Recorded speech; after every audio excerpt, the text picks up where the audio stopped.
Hi there, my name is Seb. This is a stream where we look for good music, or we just try and understand music a bit better, really. Realistically, I've already found the music. We're carrying on with this, which we had last time, and yeah, we went through the first 4 tracks. Yeah, and we'll see what's going on with these other ones. Alright, here we go. Hyper music actually goes into this track, so let's just hear the end of that again. There we are. Lovely, noisy stuff. And then that feeds into, but then is completely replaced at the beginning of Plug and Baby. We get that just from the end, but then it fades out and in comes a new form of noise.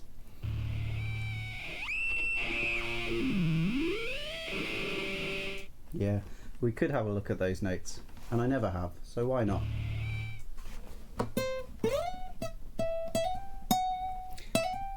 Okay, looking like G minor from those, and then all the way up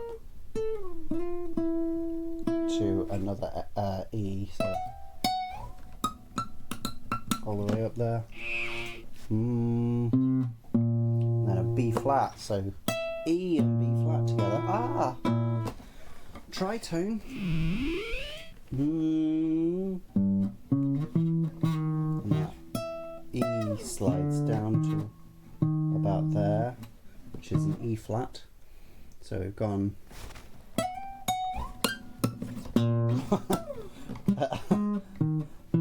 yeah, is it an E flat or is it an E?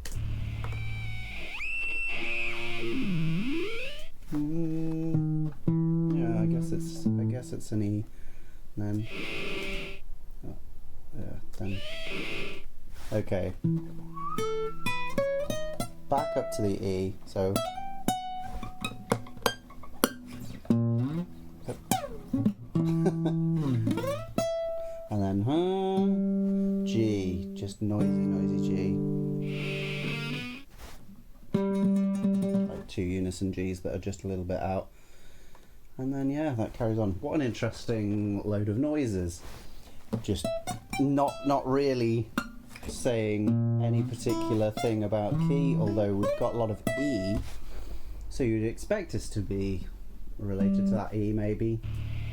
But we also have the B flat, so maybe we're just in nonsense space. And we are in nonsense space, because then when we start on an A sharp. Now, A sharp is the same as B flat, so you could argue there's something there that makes sense. I would argue there isn't, and it's just coincidence.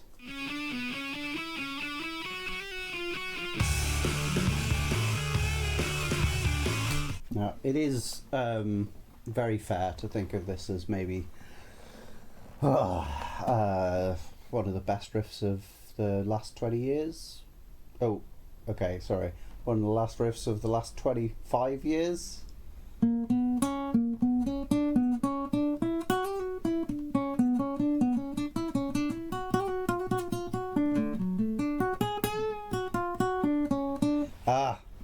Okay, so it starts off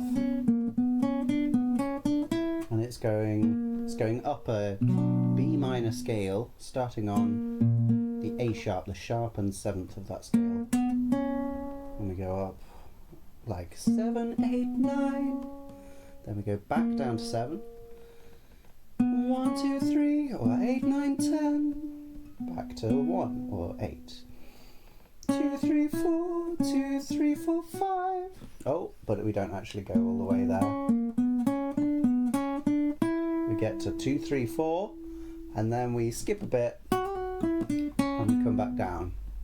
So instead of going all the way up, there is a meme of this just going constantly up.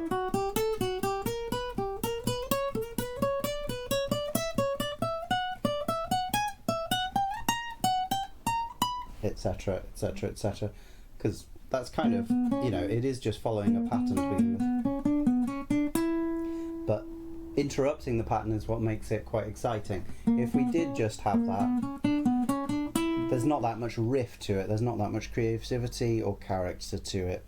But then when we interrupt it with a nice mordant, keeping the classical kind of feel, because, you know, God Love Harmonic Minor, very, very classical feel.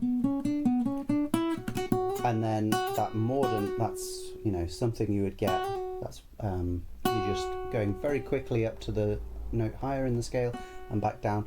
You would get it in, you know, Baroque music from Bach's era.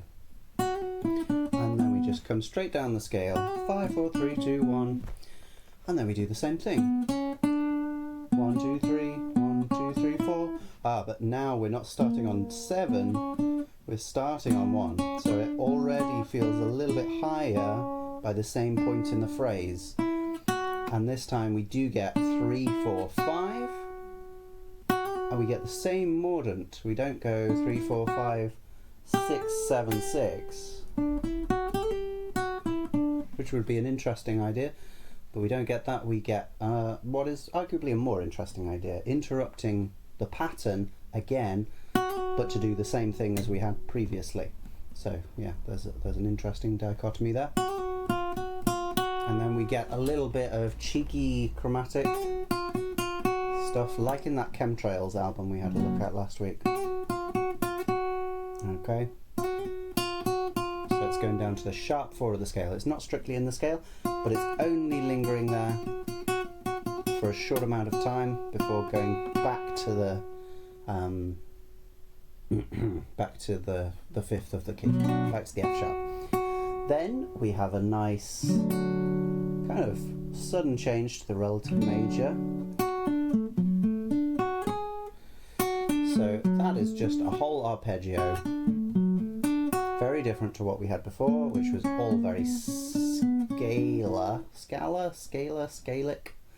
I can't remember what the word is, but now we're arpeggiated, broken chord all the way down, F sharp, D, A, F sharp. So that's a D major chord, and we go back up 1, 2, 3, 4 down, back up 3 to the same place we were. And then we get some lovely sets of chromatic intervals. First the G sharp bends up to the A, then we get F sharp, E sharp, F sharp, C, D, C sharp, D. So lots of chromatic intervals there, which sort of remind us of where we started, which was with that 7 to 8 feel interval. And that is where we go straight after. And we start again.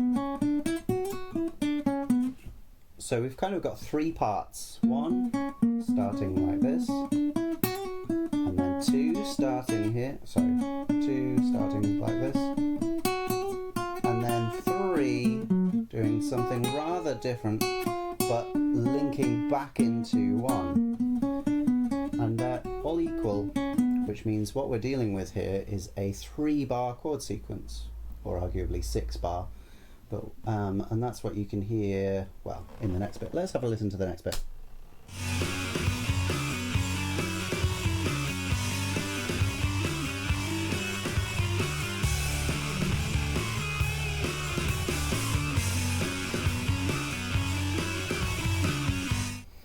So we did have an extra bar at the end there, which I'll explain in a moment. But what we had first, while the riff is going on, while this first part of the riff is going on, we've got a very heavy F sharp major chord going on. Okay, this is what the bass is doing. Feels almost like a kind of tango bass, or yeah, some dance like that. I am thinking tango, but I could be wrong about that. So that's what's happening in the bass there, and it goes up then. After when we come down to this note, the bass goes up just one to the G. So we've got F sharp to G, which is a classic kind of Phrygian feel thing. But because we're playing so much of this scale, and we do end on the B there, it doesn't feel like we're absolutely in Phrygian area. There's a hint of it, and what really blows that away is when we get to the D major chord.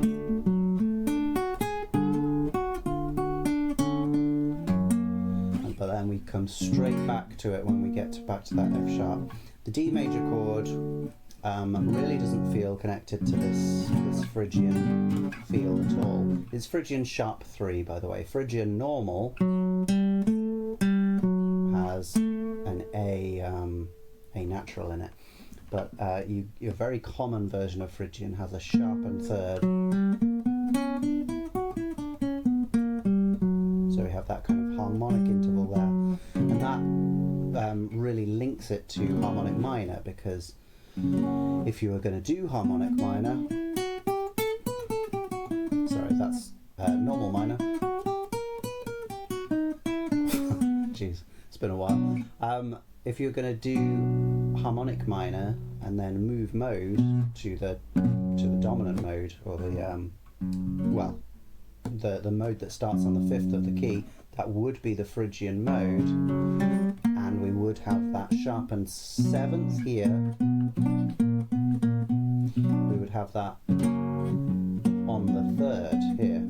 So that's probably where this idea of Phrygian sharp 3rd has come from. Like I say, when we get to the D major with its A naturals, that's sort of cancelling out quite a lot of the feeling that we've had previous with that F sharp. Good stuff. Well, anyway, yeah. So through these chords, that is what we get. We get F sharp, G, D, all major chords, and that's what happens going all the way through. G, D, straight back. Same thing again. Actually, in the beginning, we just get one of those with the chords, and then when it comes back to the F sharp this time, the riff finishes on the G, and the G takes us into the next section. It's a really interesting way to do a chord sequence here, because sort of the chord sequence and the structure are uneven with each other. Normally structures are in like 4-bar loops, absolutely golden kind of way to make things, very palatable. Here, instead, we've kind of got a 3-bar loop inside a 4-bar structure. So when we get back to our first chord, we haven't quite finished that 4 bars yet. And what we have to do then is start the next chord, the next section on a different chord. We're still following the same pattern of chords, but they fall at a different place in the structure. Okay.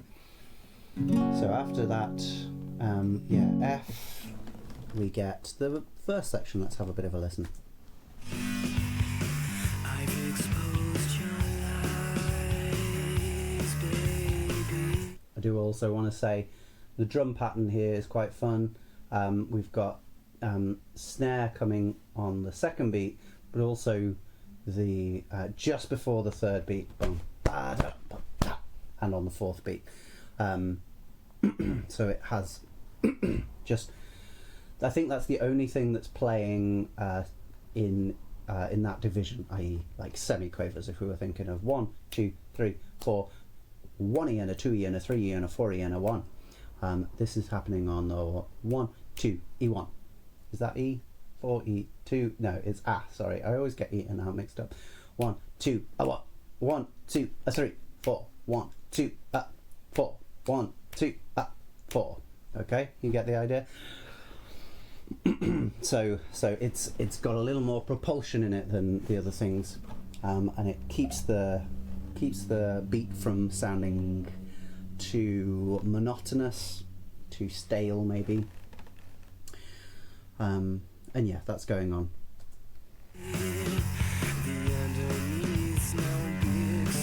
So we've got a 4-bar loop finished here.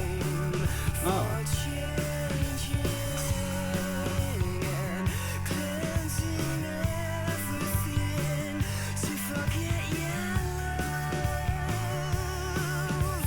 Okay, yeah, so the 4-bar loops then, because that is really only 8 bars in that verse, but we start with the G. I've exposed your lies, D, baby, the underneath's no big surprise. That's our first 4 bars. Now it's time, and now we start this next 4 bars on the D. For changes and cleansing everything to forget your love. So we would imagine that the next 4 bars start on F sharp, and in fact it does. But just before we get there, let's talk about other things that are going on. We've got some high synths doing that kind of thing.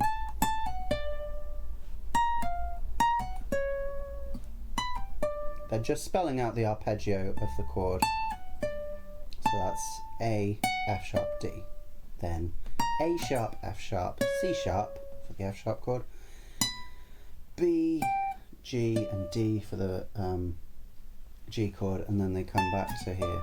Now the melody is really low for this particular singer, all the way down on a low G. Now the bass is actually occupying that area with its because the bass is playing relatively high. Let's just check that. Well, it is playing the octave lower, but it's such a thick amount of harmonic on there and distortion that the bass is really heavy in the same area as the fundamentals of the voice, and the voice is soft, whereas the bass is really rocking it. So we have these 2 disparate sides going on. Okay, so what else is going on with this melody?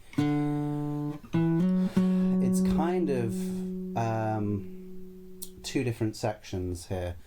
The melody doesn't have any kind of correlation with the chords. Not that it's very against the chords, but just that it's not following the same 3 bar pattern as the chords. That's all I mean. As far as notes of the chords go, it's pretty good. We start on the 5th of the G, and then we finish on the F sharp of the D. We do have the baby, same chromatic figure that was in the riff, which is nice, baby. And then we're at an F sharp chord, and we go even lower, C sharp, even the underneath, no big surprise. Big surprise is quite a nice appoggiatura or suspension there. Big surprise. That's the one bit of this which is sort of an unexpected dissonance, and it's really not a dissonance, it's a 6 to a 5, so it's one of the most comfortable dissonances. Just a little bit of nice melody writing. now it's time. Again then, the F sharp coming in just before we get to a D chord. And then the melody basically jumps up the octave for changing. Another bit of that chromatic movement, D to C sharp, but that's all in our key, so we're not too fussed about that, and it works with the chords. And changing everything. There's that suspension again. Everything, big surprise, same notes, but now we've moved them up an octave. Everything to get you. And that's the same as now it's time. So having said that there's no correlation with the chords, we did get these two things with the chord movement, exactly functioning with the chord movement.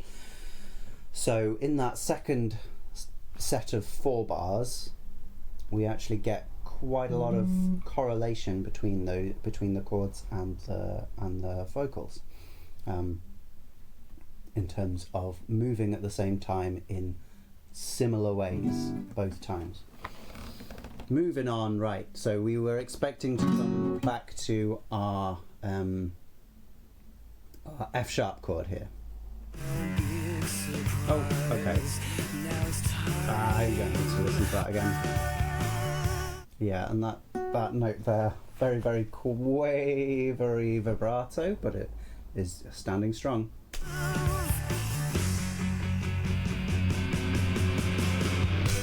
Okay. Building, and then we're in. So we go back to the F sharp. We don't have the third in the chord now, it's just a power chord, and then that note is added. What note is that? Well, it's a C. So we had a power chord before with a C sharp, but then the C gets added, so that C sharp is falling down, and we've just got a tritone interval, and then both of these resolve in very classical manner to the G chord. We've heard that movement before though. We know that from this F sharp chord going to this G, that's not our rest place. We're in either B minor, or we come to an unexpected D major from time to time here. We actually haven't heard a B minor chord yet. Let's see if we hear one here. But definitely this G that we're coming to is not a rest chord. It's got a lot of tension to it.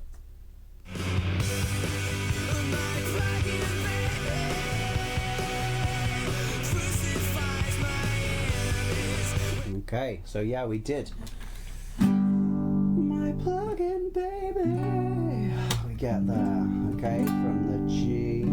Da, da, da, da. It's quite nice because the G's in the chord. Da, da, da, da. The F sharp isn't, but it's not too aggressive a distance, especially when we get to the B minor chord and we're already at the F sharp. Okay, so a lot of anticipation notes in the melody in this one. Interesting. Okay. And then before we would expect to, we go back to the F sharp. So now the harmonic rhythm has changed. We've got still 2 bars on the G, but then we've only got 1 bar on the B, 1 bar on the F sharp, but now we are righteously in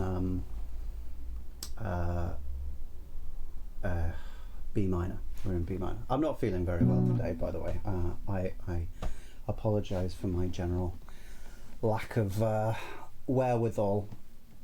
I also have said something relatively confusing there, which is that there's 2 bars on the G.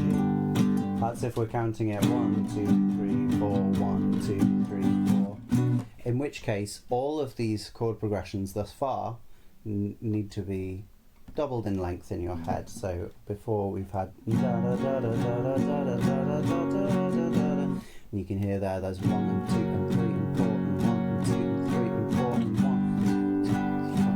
and 2 and 3 and 4. So each of those are actually 2 bars long by that metric.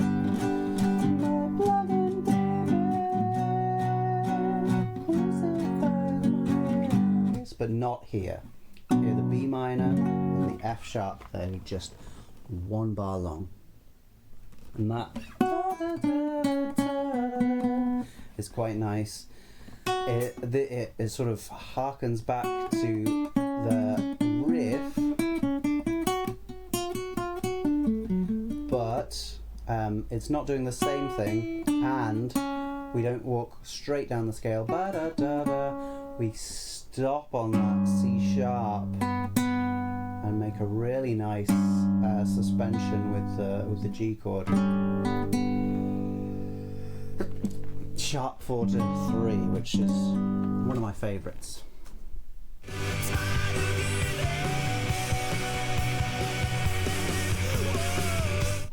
Yeah, there's some fun drums. The drums have got a little more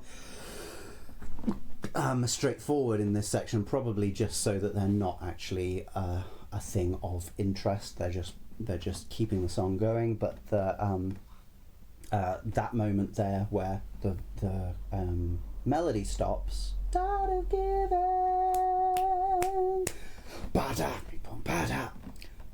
they just burst through, and they also help with the excitement of the the chords there. There's multiple guitar tracks going on, and they're shifting at slightly different times from the B minor. So some of them go back to that F sharp straight away, and others keep on that D, especially. So we get a moment of a, well, you could call it a flat 6 chord, you could also call it a flat 13 chord, added flat 13, but really what this is yeah, a suspension, flat 6 going down to flat 5. You could think of it as an augmented chord as well, but really it's a suspension of that flat 6 going down to the flat 5 there of the chord, and then we get back to the G. And yeah, a really spicy, one of my favourite chords.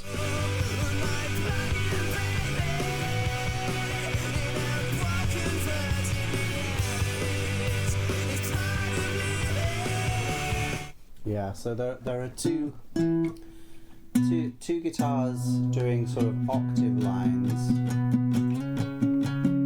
They're doing this kind of thing. They're on that G chord.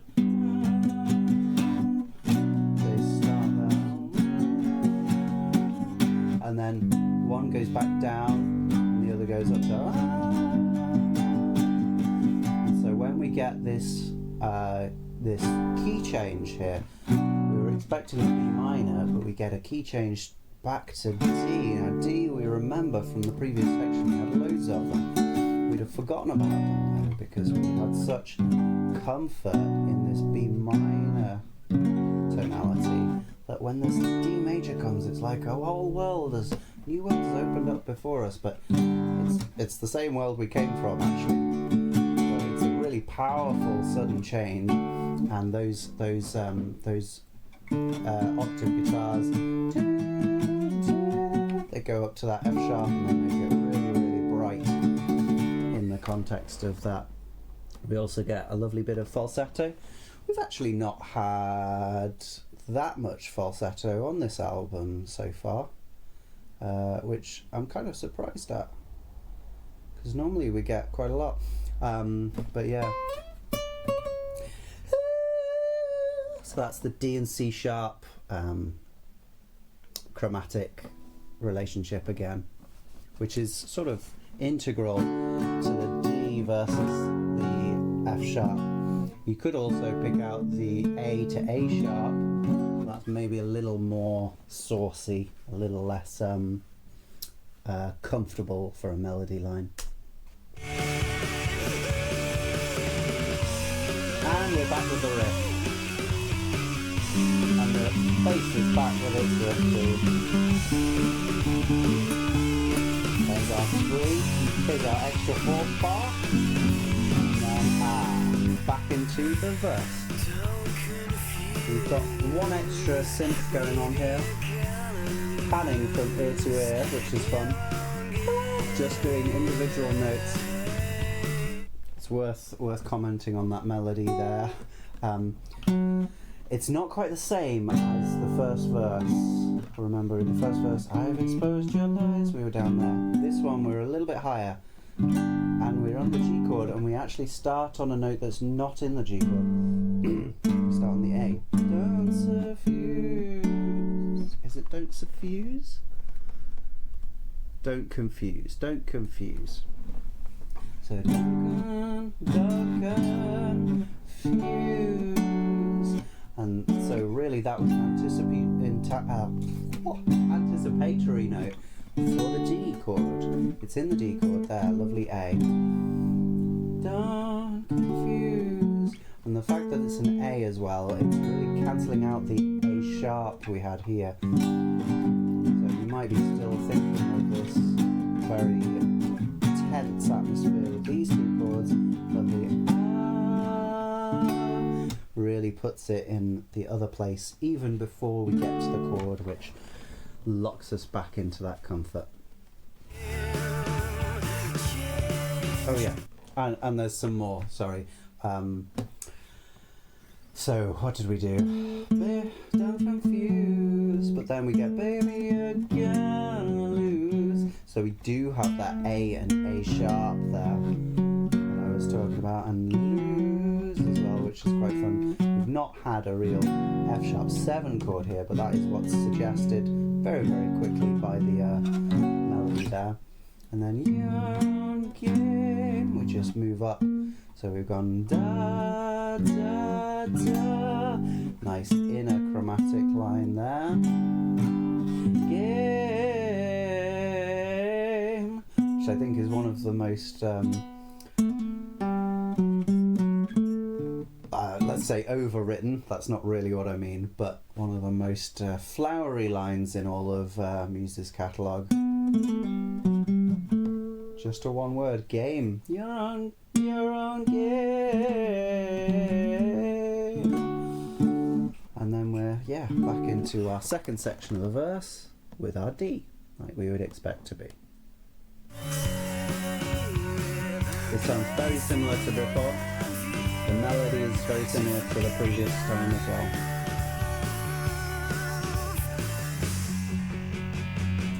One thing I didn't mention last time, replace the ending. We've got a nice 7th jump up there. Do, do, replace. And what was it before? Can't remember. But it does happen for changing and cleansing everything. Yeah, it happens the same way that time. Same build up, and we've got that ba ba as well from the drums, which happens halfway through the chorus if we remember.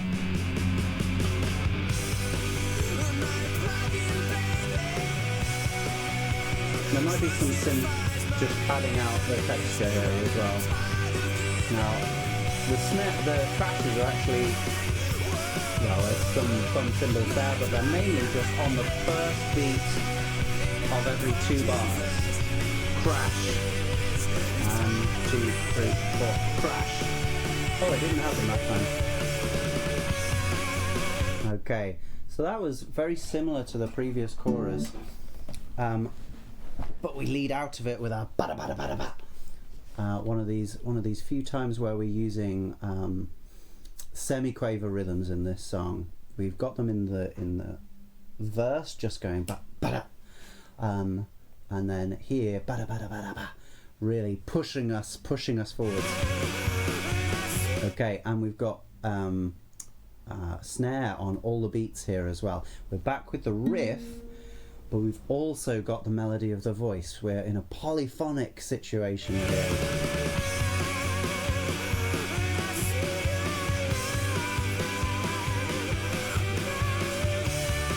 We've also got some higher chords from the guitar, which is in the left ear. Am I wearing these the right way around? Yeah. So they're doing something like this F sharp chord, this G chord, and this D chord. Just some higher chords, keeping basically out of the way of the melody. actually it's kind of in the way, it's kind of in the same area, but they're panned separately so you can hear them both very clearly. The vocal melody is all the way over the top. That we had that in the chorus before. We're not using the chorus chord progression here though. We are using the chord progression from all the other sections. That G chord, sharp 4 to 3 suspension. Very nice finish of holding the D on the D chord, and then the C sharp comes in back when we get to the next chord, the F sharp.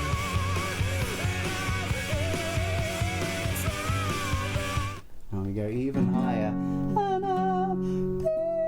That's our 7th interval there that we had. Replace the envying and but instead of coming back down here, we take a bit of a circuitous route.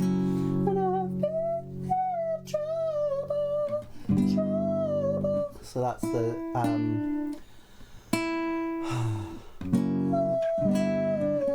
it's the same suspension there again, the 6 to 5 suspension, but we also go down to the sharp 4 and back up to the 5. So it's just making it a little more elaborate. It's up an octave as well. Like, they don't need this extra elaboration to make it exciting, but it's there anyway.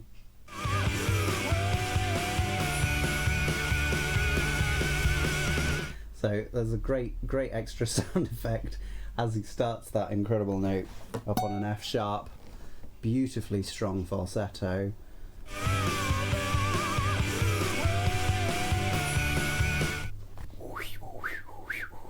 This kind of thing happening in the background as the snare is really hitting some hard sticks, I guess.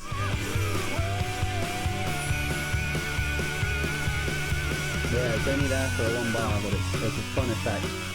And then we're back to basically the beginning. This sounds exactly like the beginning. Okay. And we're just going to go around again. We've still got that. Okay, different drums here. Just for that 1 bar, that 1 extra bar of F sharp. Got some more splash, splash, splash, splash, splash, splash, splash, splash. Or extra 2 bars if you like. And then, yeah, we finish on the G. All those different distortions, crazy notes in the guitar. Let's have a look at them. So we finished there on the B.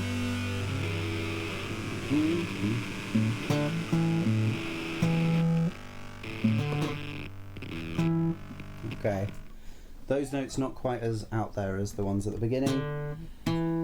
We finish here, and then we have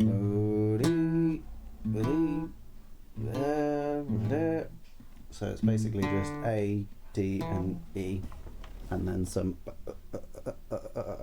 like guitar vocal fry. Nice stuff. With the bass being the last thing heard. Fading away. Lovely stuff. What a absolute classic that is, eh? Very good, very simple song, frankly, but it has even when it seems like it's a bit crazy, there's actually a lot of similar motifs joining all of the melodic sections together, all of the rhythmic sections together, and yeah, and it's a really cool idea. There's only 4 chords in the song as well. What an interesting 4 chords, and what an interesting way to use them in comparison to, let's say, the normal 4 chords, as we all know. Anyway, scissors and erased. Allow me to detune.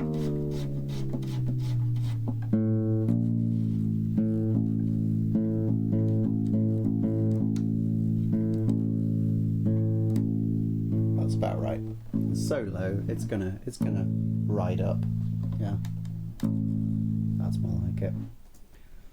Okay.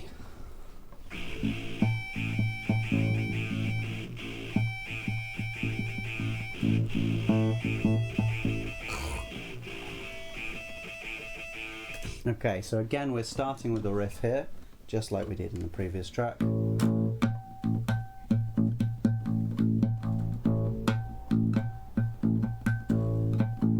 It's such an interesting riff. It's very unlike, I can't think of any riff that is like this. So we've got 2 low A's, and then we've got, can you hear this? This harmonic on the higher A string. I've tuned this low string down to A because that's what we've got. Low A's. Whoa, down there. Not that's the one. And then we've got, this harmonic. Now this is not one of your standard harmonics. Your nice 12th fret up, octave up. It's not your 7th fret, octave and a 5th up, or your 19th fret, octave and a 5th up. It's not your 5th fret, or your 24th fret, which is 2 octaves up.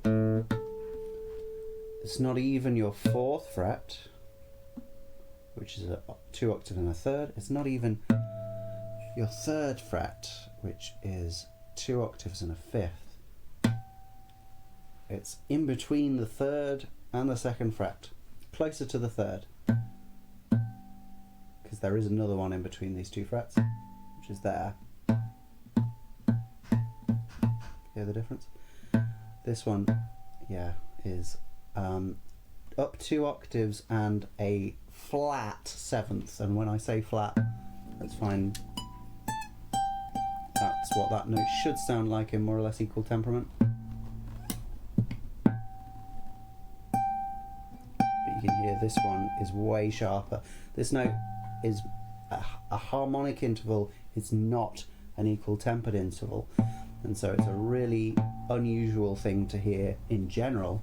Muse uses it in a couple of different songs, but here it really takes centre stage. And we've got that interesting rhythm.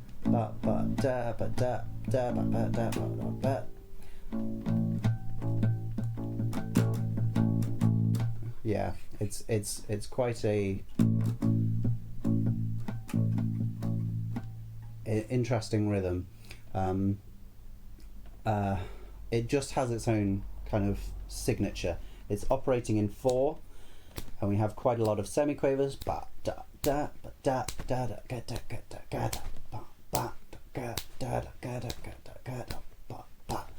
And we repeat the same thing twice. And then the harmonic changes. Actually, I might be wrong about where we play those middle A's. They might be on the higher A string. Let's hear it again.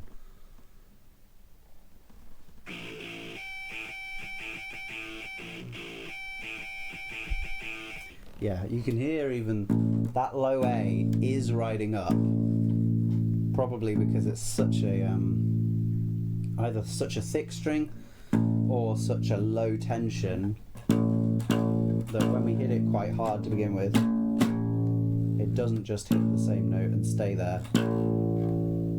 It goes up and then comes down after a while. But that's riding up.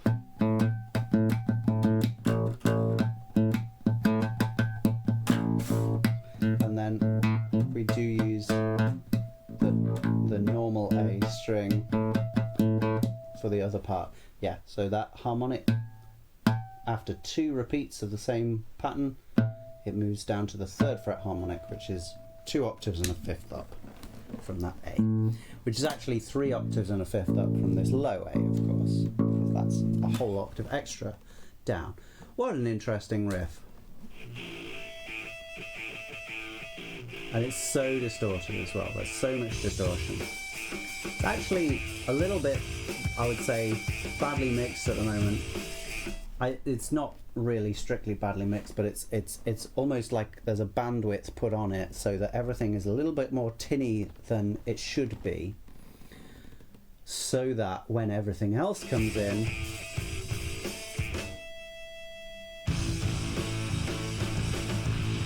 everything else feels quite big. The synths, especially in the right ear, are really crisp. Bow, bow, We had, yeah, one just before that ending. We hold on that harmonic, and then we start with the riff. But the riff is slightly different coming into this next thing. Hi there, my lovely wife. Amazing. Thank you so much. Wow, that is going to taste lovely. You're incredible, and I hope everyone knows it. Thank you. I will see you soon. You're the best. Yeah, so then we get into essentially a new version of the riff, which is a little bit lost on the guitars. The synths are really thick, and the crash destruction is very clear here. I think it's happening on 1 and 2 at the beginning of each bar, and maybe a couple of times in the middle of the bar, which is pretty fun. But yeah, the riff now, I can't tell if it's on the low string or if it's on the middle string, because it's lost behind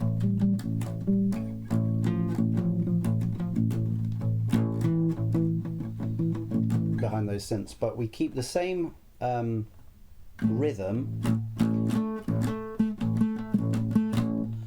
but what's changing is the note. We've no longer got these cool harmonics. Instead we've got an A, alternating between the two, the really low A and the other A, then a G, so we've got the A and the G,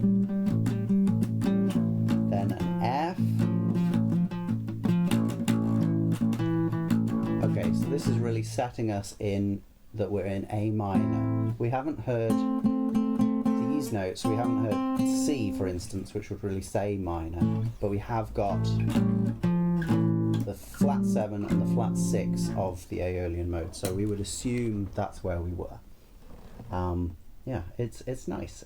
It's very, very heavy, but almost palatable in a strange way, because there's a simplicity to it that is really okay. You know, it doesn't feel mind-numbing.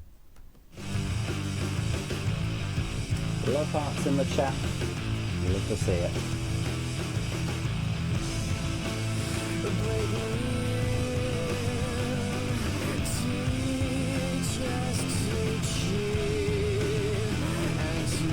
Okay, so we've got a synth coming in there, filling out the background with a full A minor chord, a G chord, but it's still got the A in there, and an F chord, and an E chord, E. In fact, it's E7, but it's got an A as well. Interesting situation. So it's like we've got the Andalusian cadence, which is very, very common in Spanish music, but instead we've got this long-held tonic pedal while all of that is going on, so it doesn't quite resolve how we expect it to. It's almost like there's two separate things happening, two separate chord environments in this song. As well as that, the guitar riff is doing something slightly different and slightly clearer here. It's a different rhythm to the rest of the things.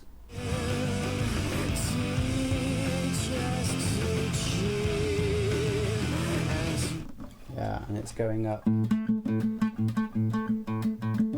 from the A's. Instead of going down to the G after that, it goes up to the B, and then up to the C, and up to the D.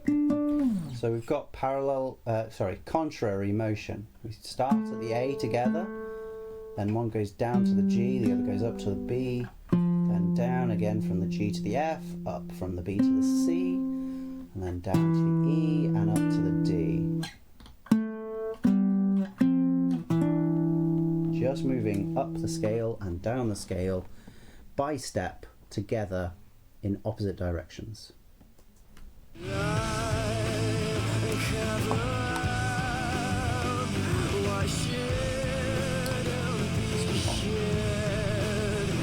Okay, and the melody is following the guitar to some degree, so they both go up, break me in, A to B, da, up to the C, but then da da da da, this melody goes down to the G sharp, lovely G sharp of the E major chord there, the harmonic minor note again, the harmonic sharpened seventh. And we basically get the same thing the second time. What shouldn't be, with maybe a little more of a jump, like that lovely minor sixth jump. No, sorry, it's only a fourth from a normal G. What should, up to a C. What shouldn't be said. What is that? What shouldn't be shared. Okay, fine.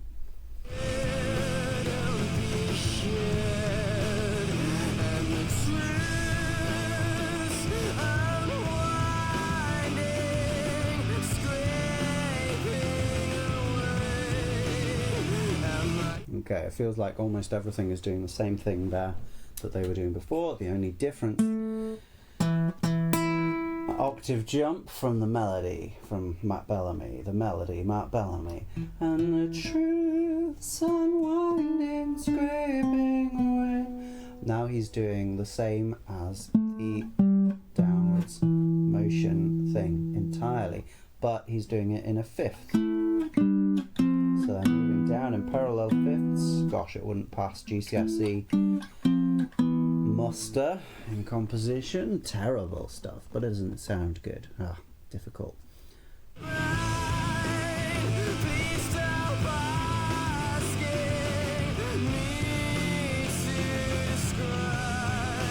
It's also not quite moving at the same time. We have these suspensions. And that one is the only one which doesn't have a suspension.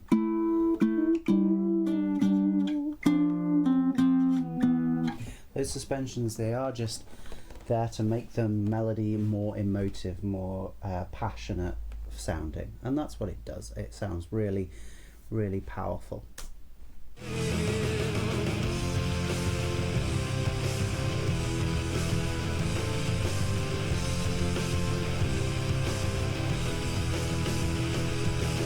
Okay, change of drum beat now, although it feels similar to what we had at the beginning. We've still got the bum bum ba dum, but now that happens more often, so it's not bum bum ba ba ba ba da ba da ba bum ba ba ba ba da ba da. It's just that first bit, bum bum ba dum, bum bum ba dum, and that's happening twice in a bar rather than just once and having a B section. The chords have changed. The whole kind of feel has changed because we're now looking at. So it's going to keep riding up. We're now looking at something that is not so clearly set around A. We've lost that tonic.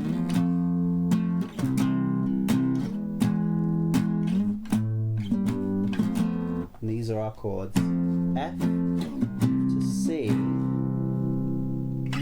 to E to A minor, G, F. Okay, and those chords are all spelt out by the synthesizer, while the guitars do only probably the main note of those chords. So that's what's going on. Maybe they put in the fifth as well. But certainly they don't have the third in. Yeah, so that's interesting. I mean, we've heard all these notes before, with with no exceptions. We've heard the E major chord there as well. So why does it have such a different feeling? It's because this first two chord part between the F and the C is sort of moving moving us to the relative major. That C chord isn't a chord we've heard before.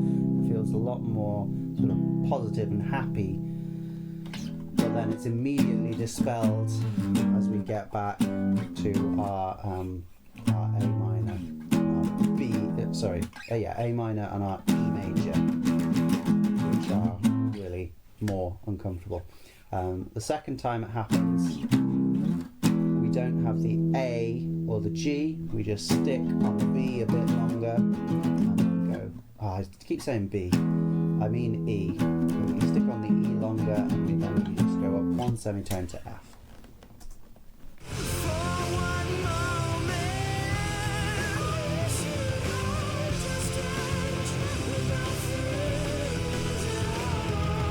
So I find this melody mind-blowing, not in necessarily that it sounds amazing. I think it sounds very, very interesting, and basically I am at a loss to understand why he chooses the things he does here. It's using a lot of chromatic movement like we had in the previous one. We do that.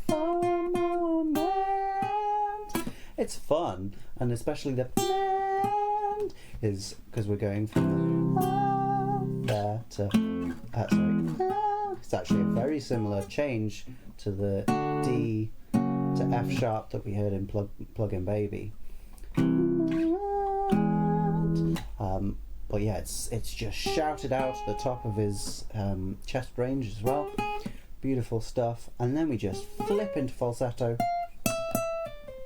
In fact, I think it's in octaves. I wish you would hold your jump up a minor sixth all the way up to that top E, and then we're just doing flowery lines. Yeah, there doesn't seem to be anything else in the music that suggests that that's what we should do with the melody, so it feels plopped on top to some degree. I like it, but it's just an odd choice. I think that's all there is to it.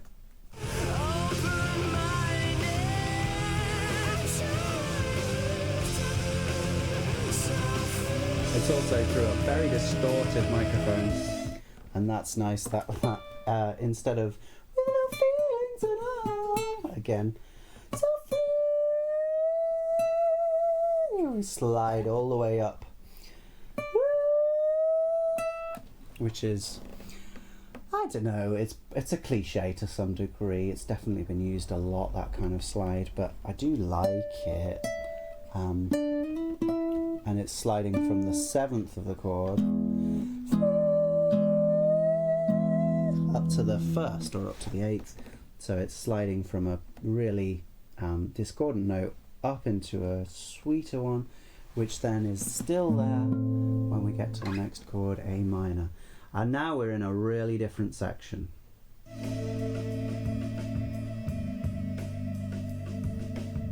You can still hear that drum beat, which is the same as we had at the beginning, but it's played very differently, much softer. We've got ride cymbals.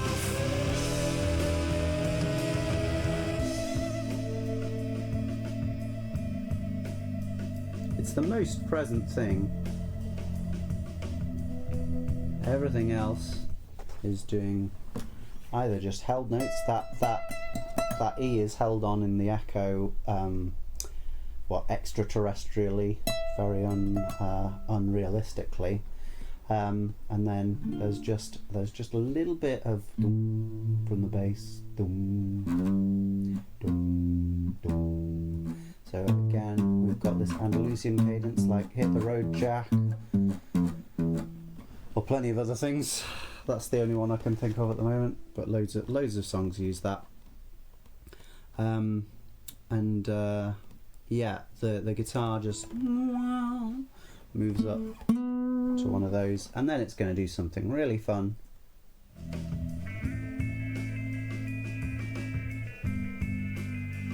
It's a very soft synth pad, which sounds a bit like Vibe's vibraphone. Okay, so guitar part there, sliding up.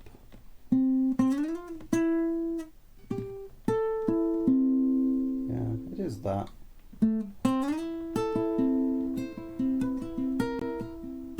Yeah, so it's played in, this is probably the most sensible way to play it. So we've slid up to the A minor chord, nice, and then we go through that chord, just A, E, C, then we go up to a higher C, and we play the other two notes at the bottom again, B, B flat, and then A, okay? So we've got a chromatic line on top there, then we go to the G chord. Let's just hear it again for my benefit.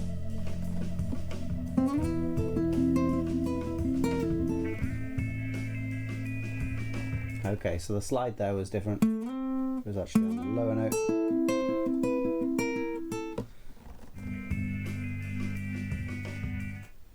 And then, is that right? That doesn't quite sound right to me.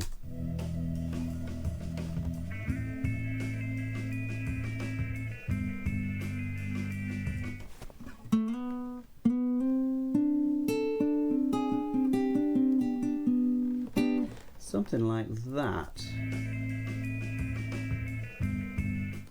Da-da.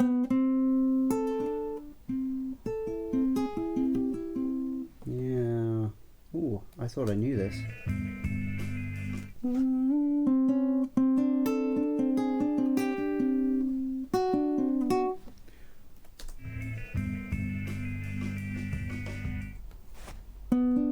Yeah, okay.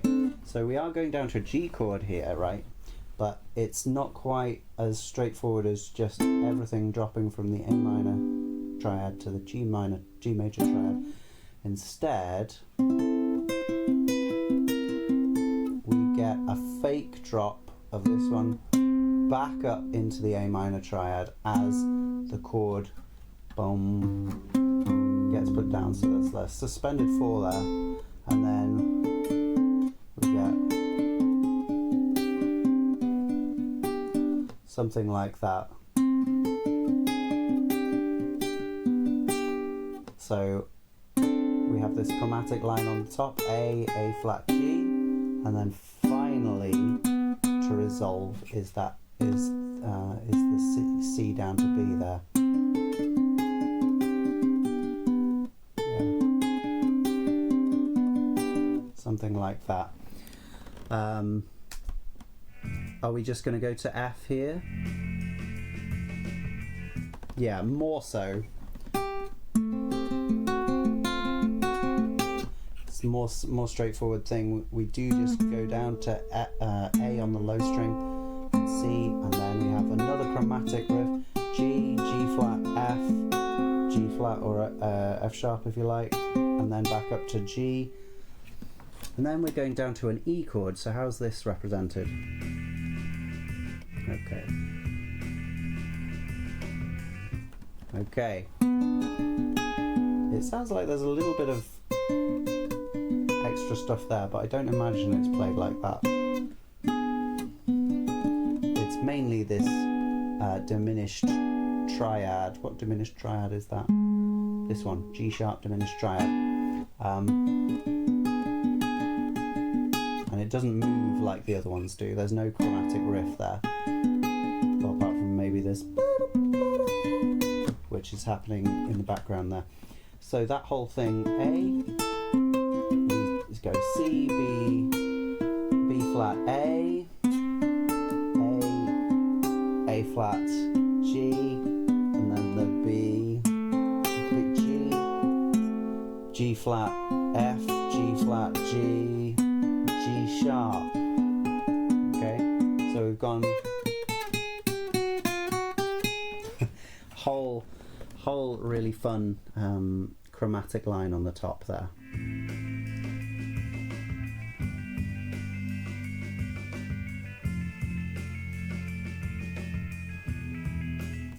Okay, and another It's very similar, but now we're moving back up here. A, B flat, B, C, B. We drop down to B there because we need to change chord to G.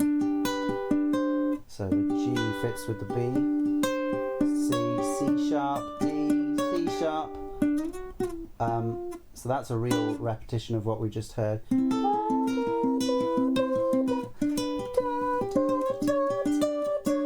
It's exactly the same line, just up a tone, and then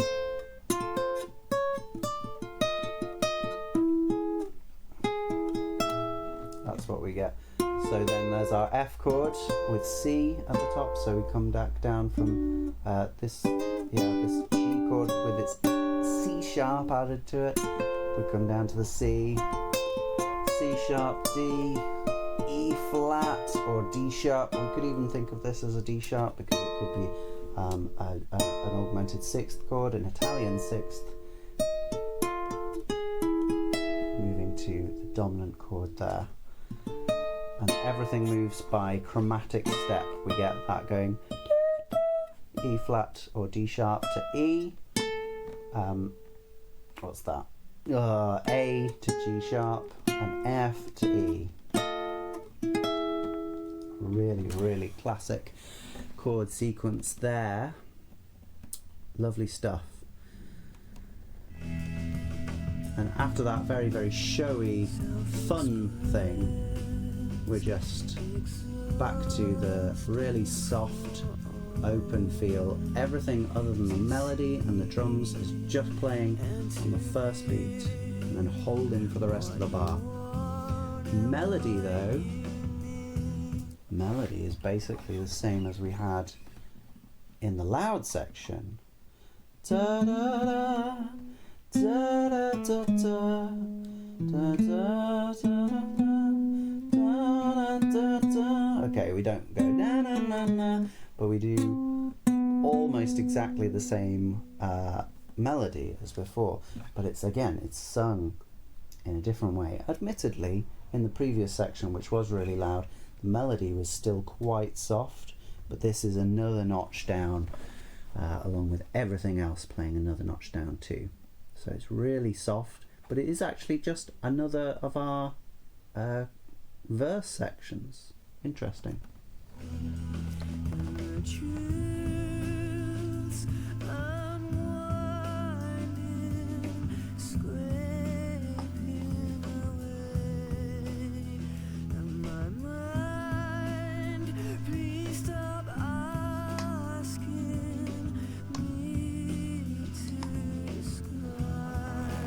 Okay, so that second half, again, very, very close to the previous verse. It's nice that we have verses in both of these that have separate, like A and B sections of the verse. It really makes the verse much more dynamic than if we're just saying, you know, 4 of the same lines in the same way. Yeah, I really like that we have a different melody in the second section of the verse in both of these songs. Same thing with Space Dementia as well, actually. Not quite the same thing in Bliss or Hyper Music, I think. Let me just think. Oh no, it is the same with Hyper Music, actually. How does the Bliss one go?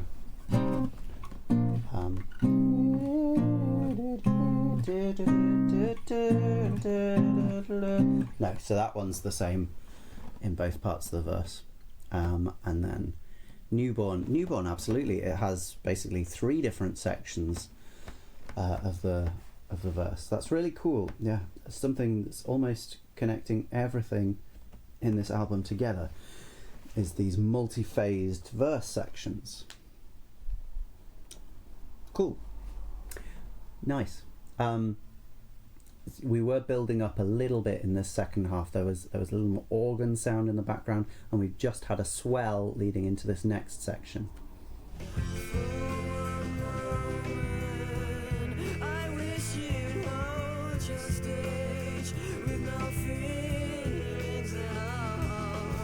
So interesting. This is like our, let's call it a chorus section. Don't call it a cutback. We'll call it a chorus. But it's got the same chords as that. The F to the C to the B to the A, G. Lovely. Just like what we had previously. But they're played in such a different way. We've got this kind of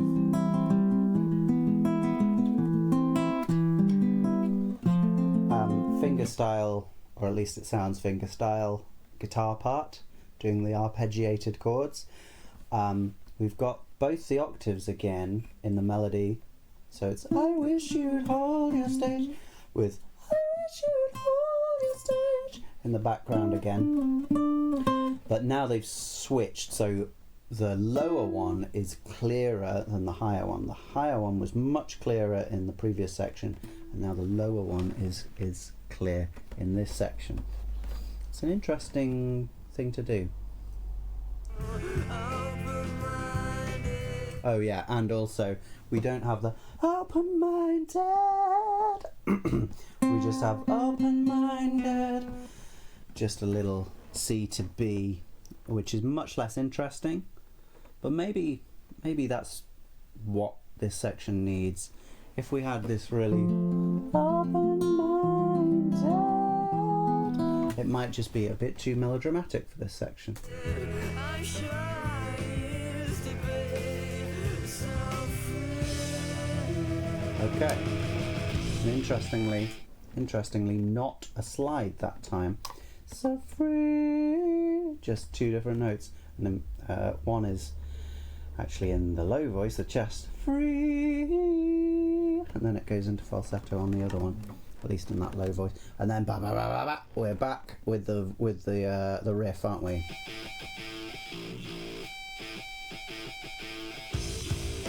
Just like at the beginning.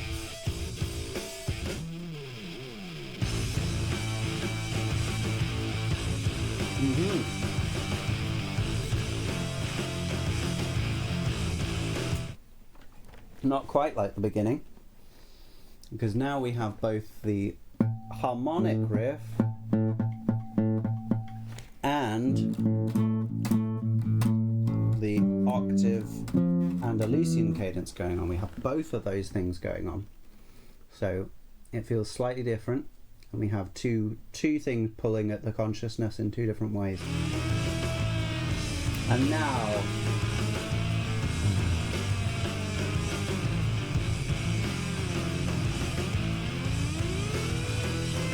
so this is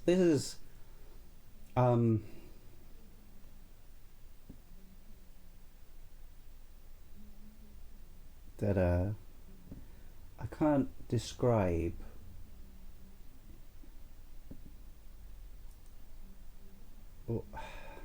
what a crowning achievement this bit of guitar is.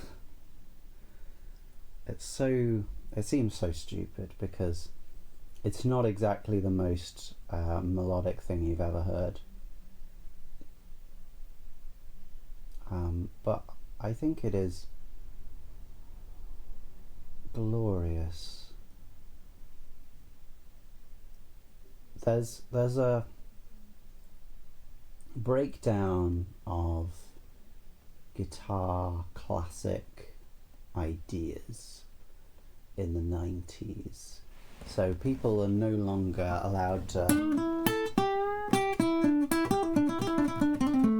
they're not even allowed to do this kind of thing very much.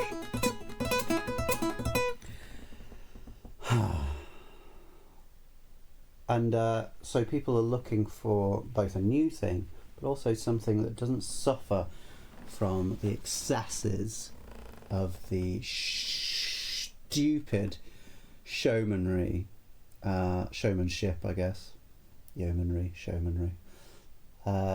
Showmanship that they had in the 70s and 80s, where guitar suddenly became just a, let's play as many notes as we can, and maybe some of those will be really nice unison bends, and other bits will be just very straightforward pentatonic stupidity. We need something else. So some guitarists went one way, into more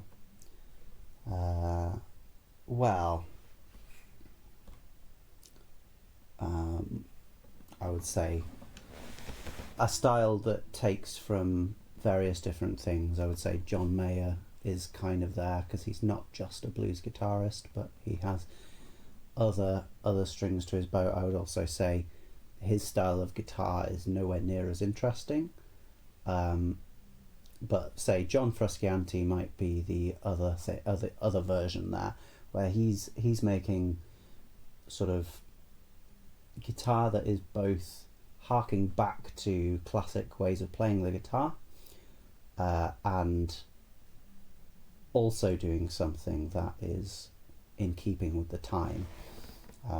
He's probably doing the harder option there, but guitarists like Graham Coxon from Blur and Matt Bellamy and Johnny Greenwood all tried to create more forward-thinking forms of specifically guitar solo writing,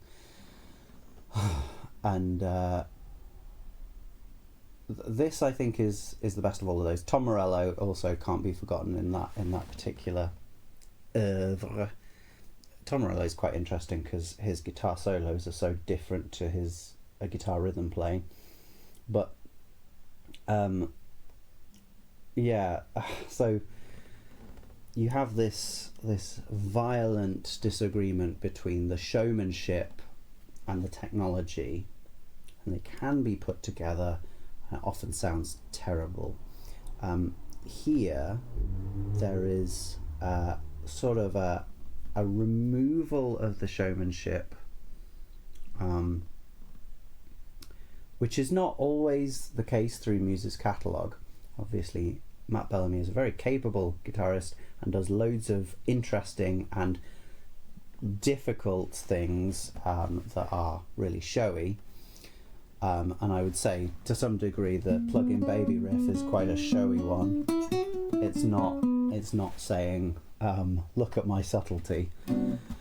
But this bit of Citizen Erased, gone so long now, and I still don't know exactly how to describe how powerful it is, but it's just going so much past the rules, the laws, and the expectations of what guitar solos sound like, that I think it's underestimated to an insane degree. Let's listen to it again.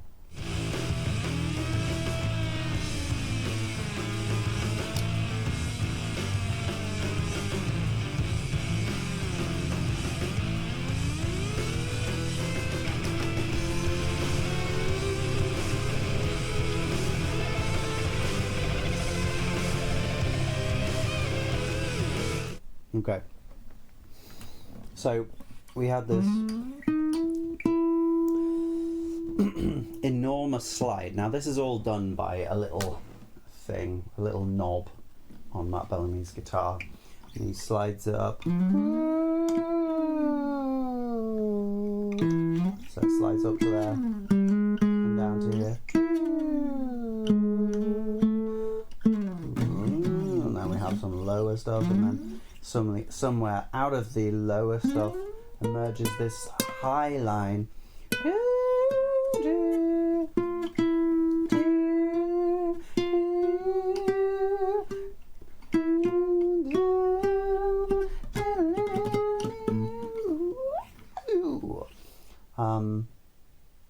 Oh yeah, no, sorry, it doesn't do that. Does it? It goes, yeah. So we get this chromatic line, which is fun with the chords. No, sorry. Yeah.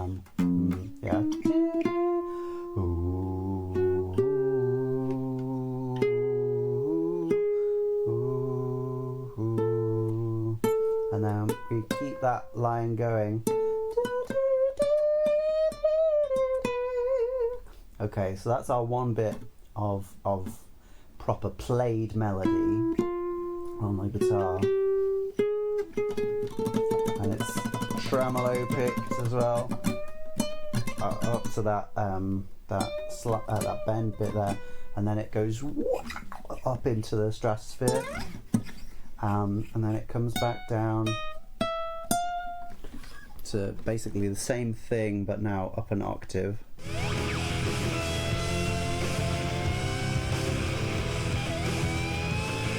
And then it isn't played in the same way. We're getting pitch bends that aren't quite equal tempered intervals, so they grate at the face of the listener in a very, very aggressive way. Well, no, in a subtle way. It's not really aggressive. They're just slightly shy of where they should be, and so it adds that poignancy that you get in where you get it in spades in like lo-fi hip hop, where they've deliberately detuned things, and that's kind of what's happening here. And we can go straight into the stratosphere and all the way down, and then manic bend there, almost all the way up to that C sharp on this B chord. Now this B chord might be it's not a B chord, it's a friggin' E chord, but it has a B in it, okay? And this E chord has existed almost constantly next to this F chord, but we go and we're bending straight over the C that's in that F chord to some unfathomable C sharp, which is not quite all the way. Yeah, I absolutely love that piece of ingenious. It's like touching. It's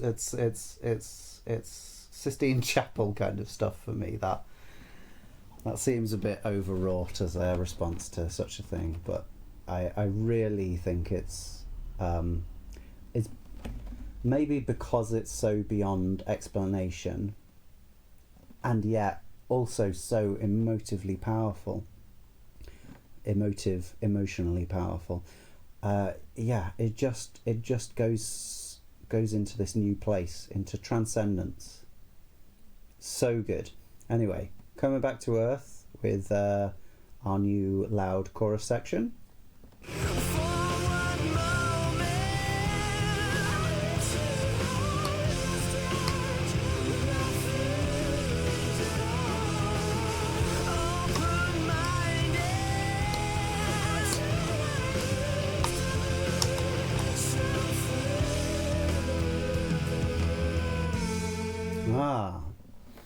Very similar.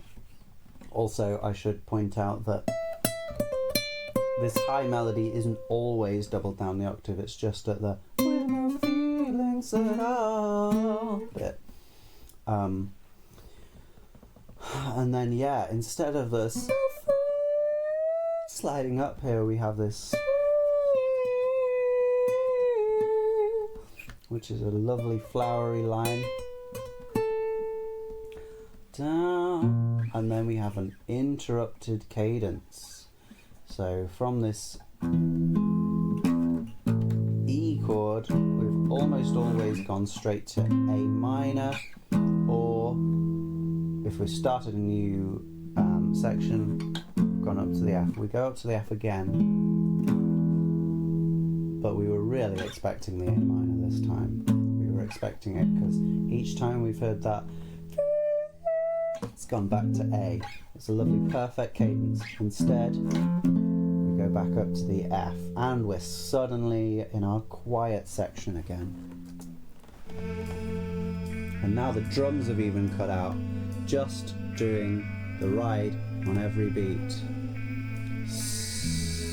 It's barely there. But what else is going on? I should put it back a little bit so you can hear them, but there's this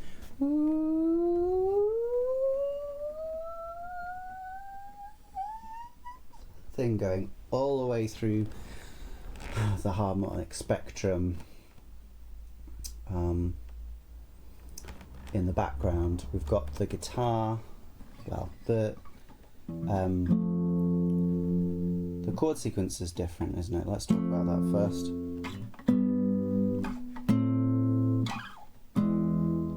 So it's sort of inverted. We went from that E to F to G to A minor and back to E. And the melody of the guitar is our melody from the verse sections with a little arpeggio at the end there. Yeah.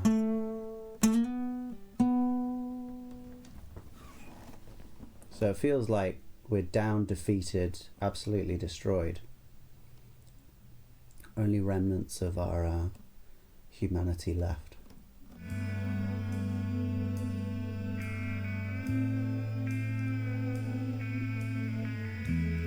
The guitar has a really nice delayed reverb in the left ear. Just have a listen to that. So the guitar is in the right ear, but it's echoed in the left ear. It's not maybe it's not actually an echo. It might be its own guitar part. Can you hear those really high pitched whirring things that are in it now? And the melody just floating over the top. Yeah, similar kind of thing from the guitar there. This kind of thing. It's not the same, and it's not got the cheeky chromatic line to it. It's much more down to earth and basic, but still with that sort of arpeggiated feel to it. And the melody is, yeah, just up. Not doing anything particularly impressive, just holding notes in the background. Okay. Now there is I'm going to turn it up for my own benefit. There is a beautiful filter that is applied, maybe to the whole of this next section. That goes from one ear to the other and just caresses your eardrums.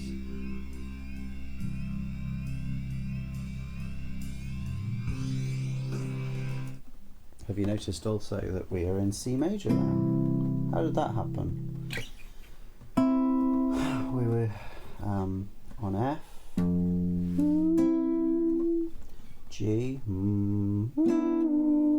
A, E, and then we had F, G, C. So we got another perfect cadence, but it was not from the E to the A minor, but from the G to the C major, the relative major, and now we're in C major.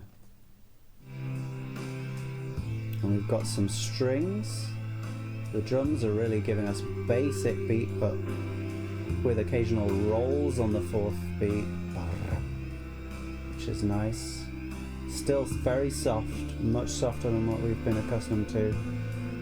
Yeah, that filter, gosh, it is just eating your eardrums. And we've got piano. We haven't had any piano thus far on this song.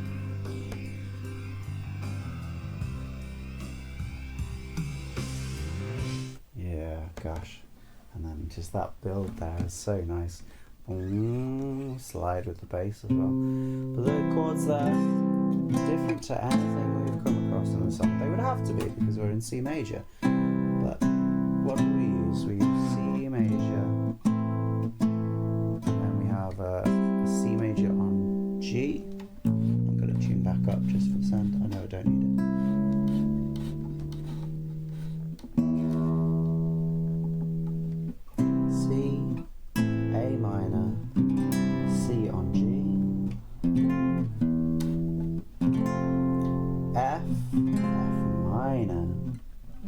That's our chromatically altered subdominant chord there. Back to C, D minor, to A minor, back to our C on G, back to our F, F minor, and then C on G. Then we have that like ba-da-do-do, bringing us down into the C again. Down into the C. That's where it all ends.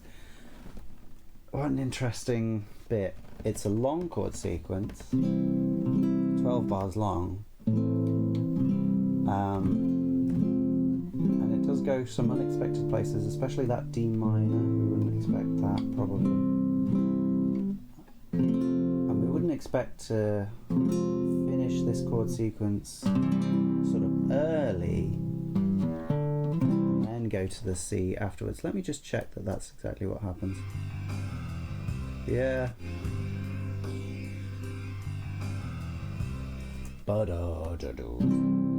Yeah, it is. So the only thing that really feels finished when we get there is the chord itself, and then we need to wait for that bass line to get down to the chord, the root note of the chord as well. Okay, building a little. Thicker strings, more drums definitely. A very clear melody. The piano is almost lost actually behind everything else.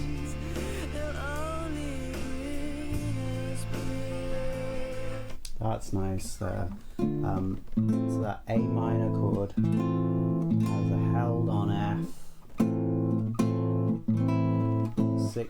flat 6 to 5 suspension there, so really nice.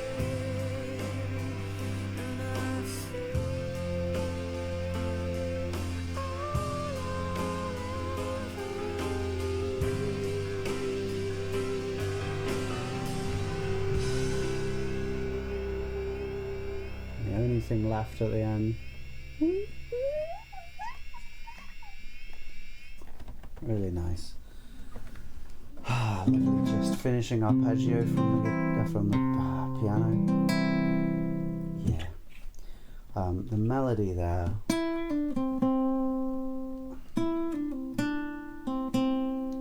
Yeah, it is. I wish you'd hold your stage. It's that. Clean your body of me. And then this next bit I think is unique to this bit. Erase all the memories. Feels very like the end of Bohemian Rhapsody. What do you get? Nothing really matters to me. Erase all the memories.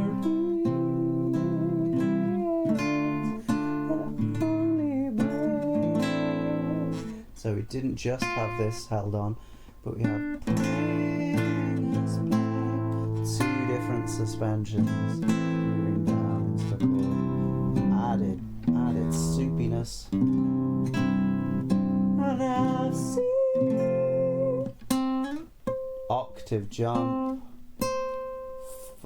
flip into falsetto, and then this is basically the sweetest he's ever sung.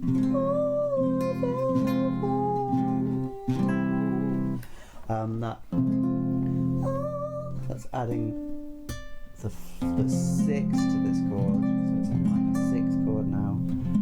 Love those here. And then we end with another chromatic movement there. What time are we on? Because I'm sure I must have spent absolutely ages. Yeah, great. Okay, I'm just going to do micro cuts today, and I'll try and get the other 5 done next time. These continue on into micro cuts.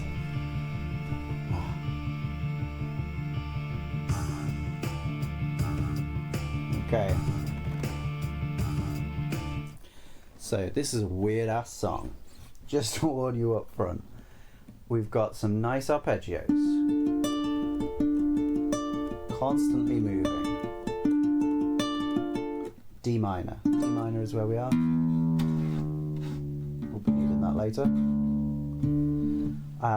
The bass is just going. We also have a synthesizer doing something like. So we've got 3 things happening at the same time, but they're all very locked in with each other, doing that D minor chord. And then those drums come in with some more bass. Actually, let me just check it is bass that's doing. Yeah, I mean, maybe it's a bass synthesizer or something, but it's going and it's very unclear. And then the really fat, distorted bass comes in. Oh, maybe it's kick drum. Yes, it could be kick drum. Then yeah, so that's just on the first 2 semiquavers of the beat. It's just on that low one there. And the drums are doing a similar thing on each of those. Yeah, with the kick drum. They're very clear. Everything else is a little bit messy because we've got that lettering kind of feel on the guitar. So all of these notes are bleeding into each other, whereas the bass is only happening for those beats. And even the drums are very, very crisp.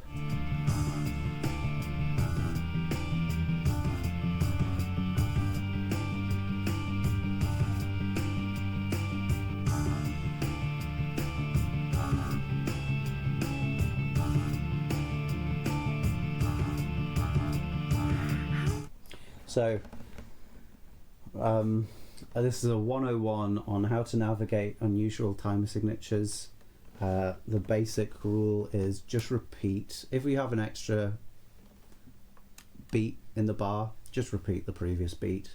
There's no need to make it crazy. We start in a normal time signature. Let's say it's 2/4 to begin with, and we're like 1 2 1 2 1 2 1 2. Then we go 2 again,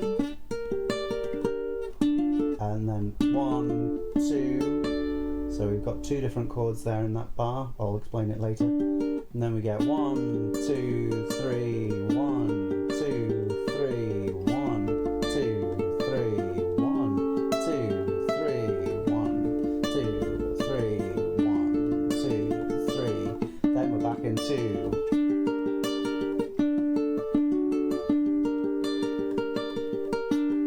Okay, makes sense? No, good. It shouldn't.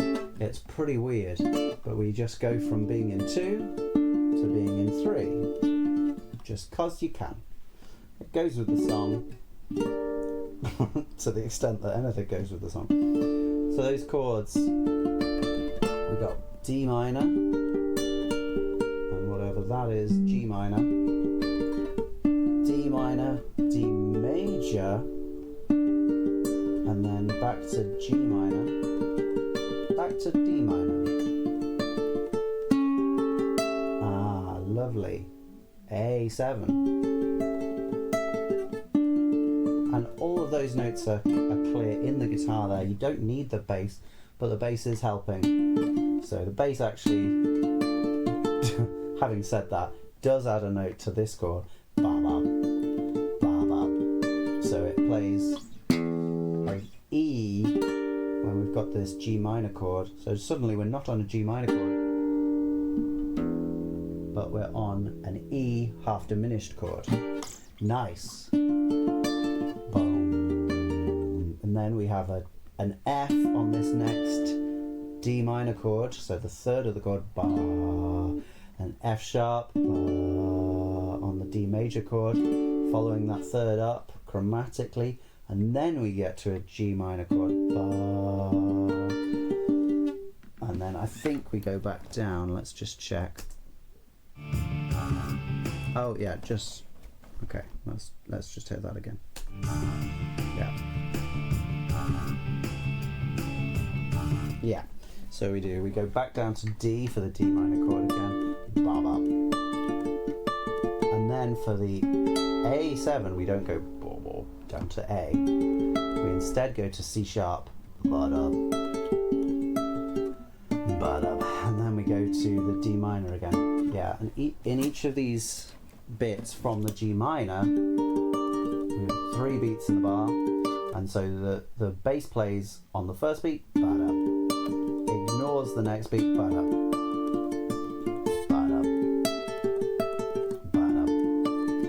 and the drums basically do the same. They do that just on the first beat, and then on the second and third. So the third is exactly what came on the second. It's even the same in the guitar as well. And that happens all the way up to that last bar of the sequence where we've got, that's our penultimate bar. Our final bar just has 3 arpeggios up for the guitar. Jeez, what's wrong? That needs some work. Anyway, it does those arpeggios up 3 times, and in that final bar, the bass goes on all 3 beats, which is nice, and the drums do the same. Good. So that's basically what's going on there. Don't ask me why, because really the best I can come up with is that this is a sort of pastiche of a specific kind of arpeggiated Baroque music, probably. So we're sort of in harpsichord kind of territory. Obviously not played on harpsichords. Obviously the drums have no resemblance to something that you would hear in that era. But that is what it feels like. It feels like some very specifically arpeggiated work going through some slightly unusual chord sequences. But that doesn't help us with the unusual time signature change, which you would absolutely never get in that old classical music. So I think they're just having some fun here. And there's nothing wrong with that. They're making some new music. It sounds very new. It sounds both connected to that old stuff and absolutely its own thing.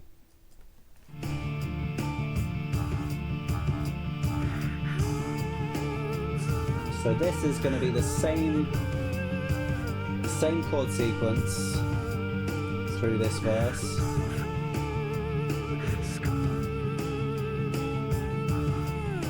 Such a distorted microphone that you really cannot hear the words.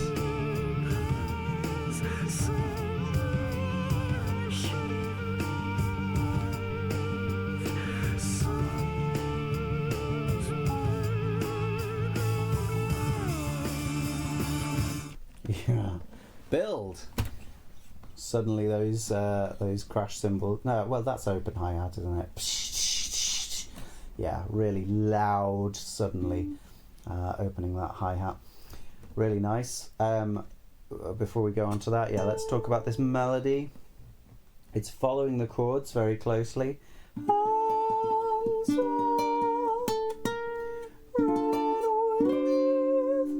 Well, that's interesting. We didn't have that 7th in that D chord before that, but there it is. We keep that held on just into the next chord, and then we go back down into that chord.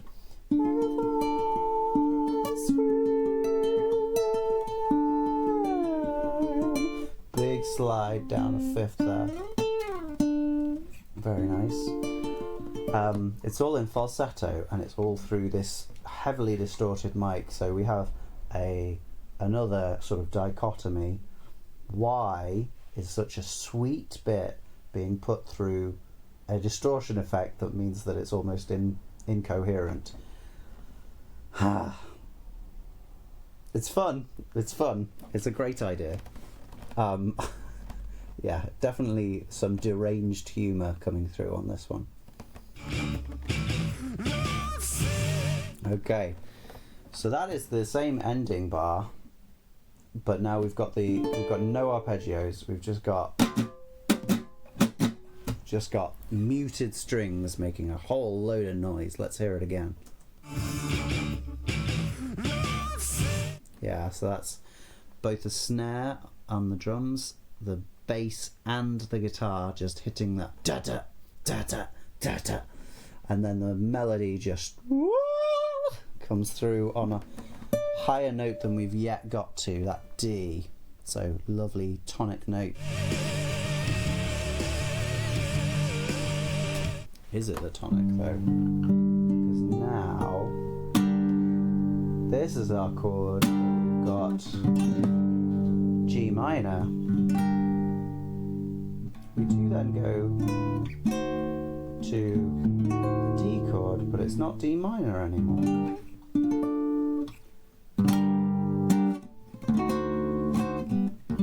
So really, all the way through this section, that D minor, which does occasionally change major in order to get us to the G minor, that was our dominant chord, and that was just the secondary dominant. Well, that's not really how it felt, but then when we get that,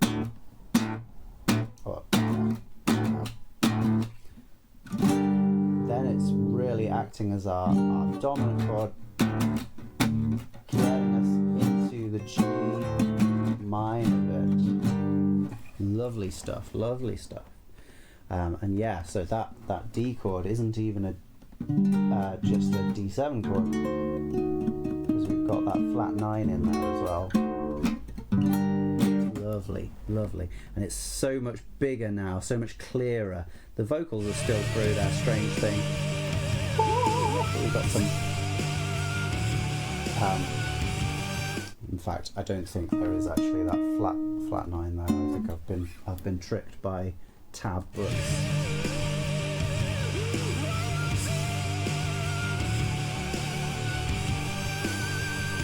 Gosh, yeah. So, what have we got? So let's just call that a D7 chord then. Oh no, it's in the melody. It's in the melody. There's the E flat.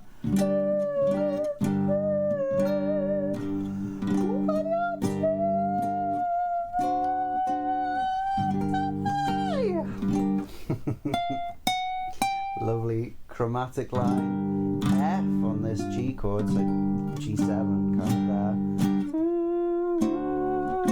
F sharp in the D chord. And then all the way up to the G after that.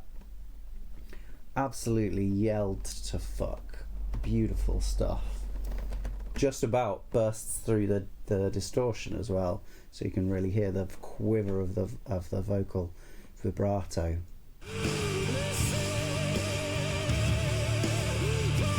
Those guitars are so heavy, aren't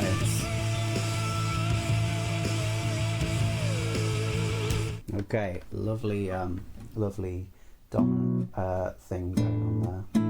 On the A chord, the sus4, eventually going down to the major chord, and we get that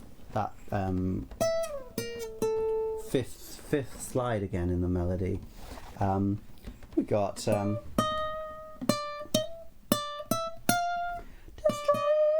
E flat, strings, E natural there, and then do soul is on the E natural as well. So we transition key before we get to this perfect cadence. Let's hear it again. Yeah. So we've got that. It's not that though, is it? Let me just...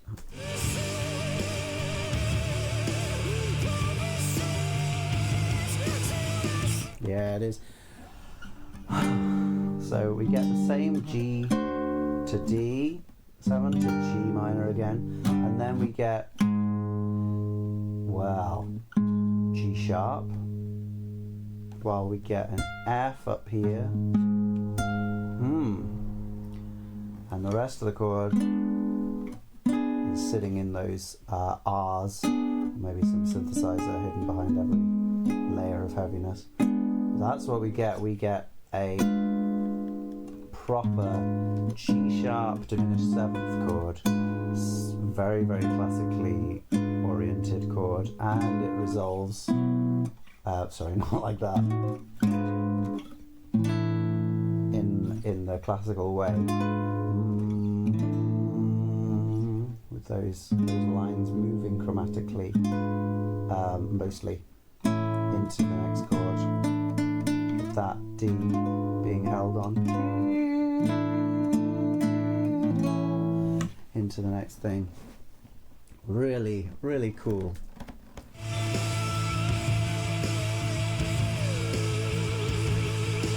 And you can hear throughout that section we've had the ba-dum carried on in the drums, which is really nice. Okay, and we're back to the beginning. But now without the beginning whole intro chord sequence, we're just jumping straight into the verse.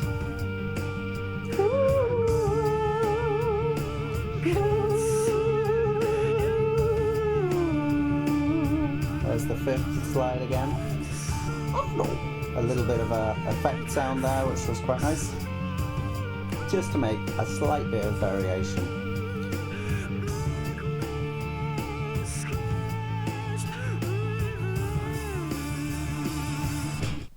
This one is interesting in comparison to the others. I mean, not interesting in this particular way. It's interesting in loads of ways, but Microcuts and Bliss both don't have a multi-phased verse. This just goes straight into the chorus section after repeating the verse twice.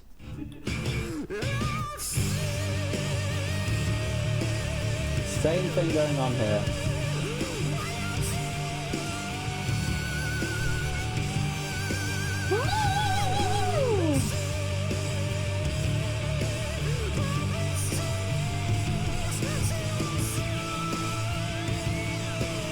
Some extra slidey, crazy noise there. And then our coda section. We ended on D, and we had one more of these things going on, which is nice.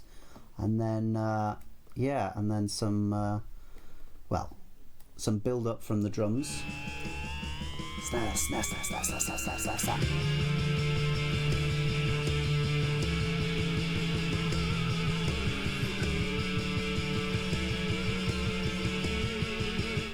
Okay, and the bass and the guitars here doing some cool stuff. The melody is just holding, sorry, melody, it's not really melody, the guitars are the melody, but the vocals are holding just that A there, while the guitars and the bass have something to do. I think there's two guitars, they're doing this kind of thing.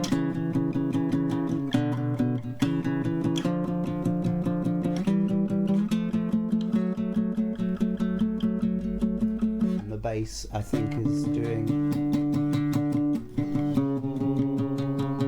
no, sorry, it's not, it's up to the E, and then the F, and then the F sharp, I think. Let's just hear it one more time.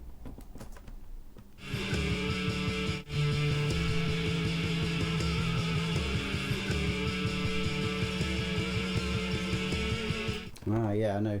It's a there's really only one guitar line that's moving, and I think it's this one. It goes and that's strange because the bass has already got there. Because the bass is just on D to E, and then F sharp, and then all the way up to A. But there is one moment where it's on F sharp, and the guitar goes.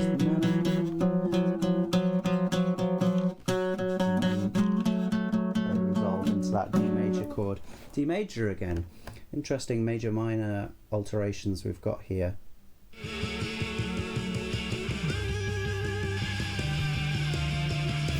I mean, that is so ridiculous.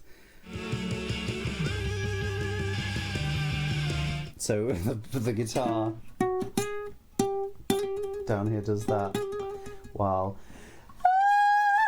is what we've got in the vocal melody. Sorry, it's 11 at night here. I really shouldn't do that. Very, very bad of me. Up on an A flat, such a high note.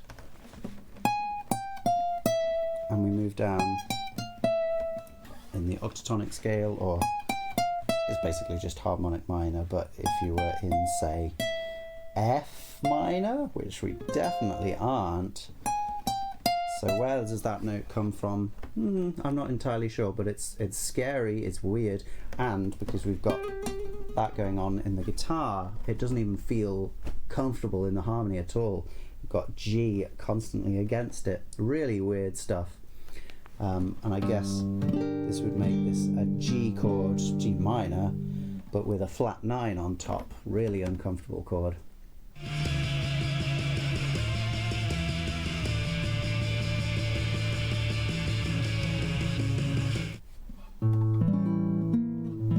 Yeah, so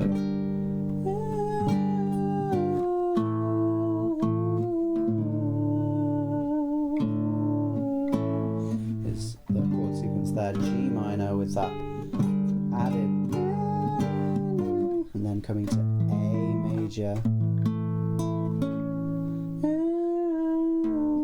D minor, but we've got a second inversion which leads us back to the A major, and then another build.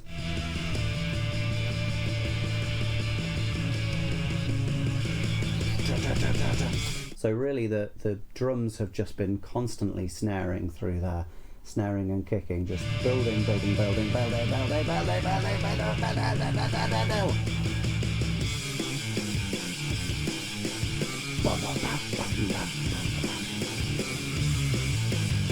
the riff here is cool, but let's just talk about the drums.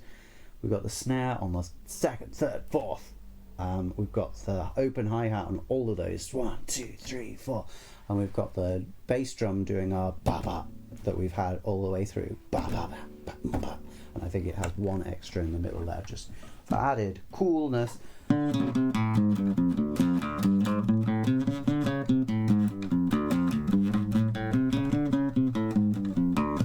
This is a good riff. It doesn't seem to have much point to it. It's just going between different four versions of D, and it's going, yeah, in the, I guess, an extended blues scale. We've got that harmonic seventh as well, and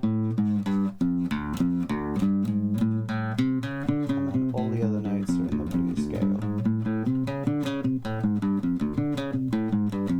Okay, let's not jump the gun.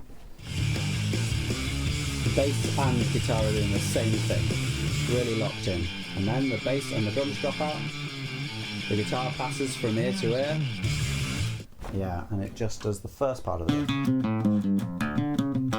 3 times, and the 4th time does some slides,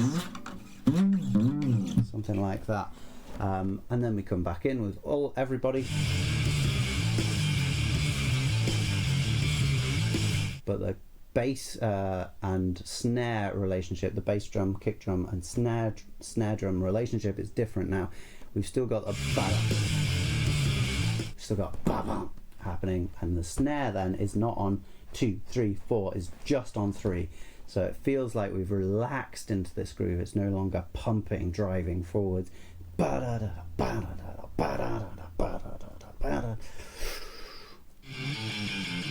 Oh yeah, and we are just doing that end part, right? We're just, sorry, the beginning part. Yeah, so it's just going down that scale. We've got a little bit of ambient noise as well. Great ending. I don't know what those...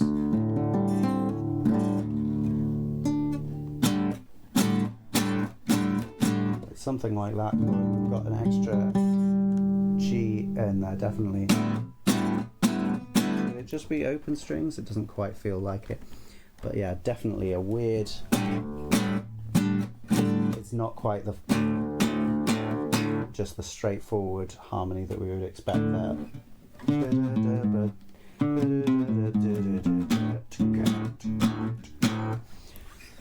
and a weird rhythm as well, because we come in on the offbeat just before, but it feels like it's the first beat, and it feels like we're going into threes just for that ending. Yeah, cool. Don't have much more to say about that one. Two entirely different halves, right? It just totally switches up at the halfway point, and then we do have that bridge section, which really feels more like a continuation of the first section, and then that riff just comes out of nowhere. Yeah, it just comes out of nowhere and is stonking cool.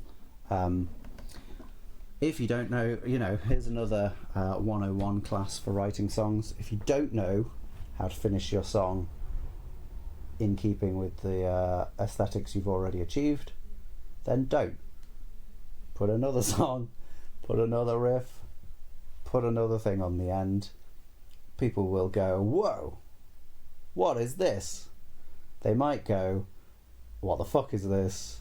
This is terrible. I've just got accustomed to your strange howling, and now you're doing something that's normal. How dare you? But I think realistically what they're more likely to do is go, whoa, amazing. What is this? I love it. It's so different. Hooray. That's what we're looking for. Difference. We're not looking for the same things. No. We are looking for individuality. That's the wonder that makes me happy. And hopefully we can aim for some more of that. Alright, next week I will try and get through more of that. I am going to try and do 2 more streams this week, because I didn't do another one of some new music last week, which I feel bad about. I've been very stressed because we're trying to move house, but it looks like it might all be sorted.